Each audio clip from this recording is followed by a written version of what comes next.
اور دوسری طرف میں کہوں کہ یہ کل رانا ثناء اللہ صاحب کے منہ سے ساری بات نکل گئی اور انہوں نے کہا کہ کیونکہ یہ ووٹ بینک جو ہمارا بریلوی اسکول آف تھاٹ اور رائٹ ونگ کا ووٹ تھا وہ نواز شریف صاحب نے سنبھالا ہوا تھا اور ٹی ایل پی بنائی اس لیے تھی کہ وہ ووٹ بینک جو ہے وہ ہمارا ڈسٹرب کیا جائے، اور اب چونکہ ٹی ایل پی بنانے والوں کے بھی کنٹرول میں نہیں ہے تو اس لیے آگے پھر انہوں نے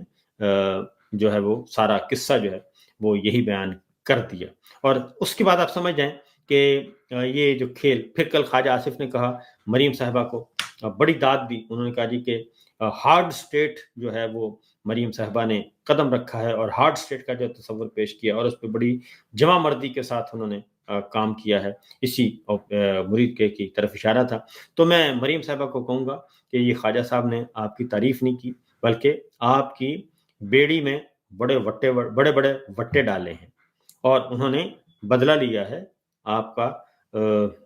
جو امریکہ میں ان کے ساتھ ہوا محترمہ شمع کی وجہ سے، اس کا بدلہ لیا ہے اور وہ سارا انہوں نے یہ توق آپ کے گلے میں ڈال دیا ہے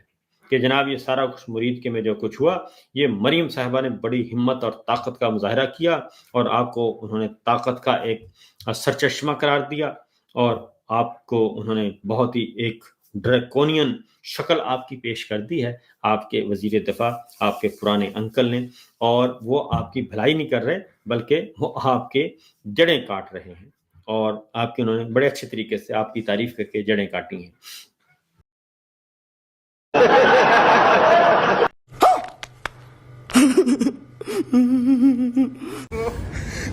غالب ہمیں نہ چھیڑ کہ پھر جوش اشک سے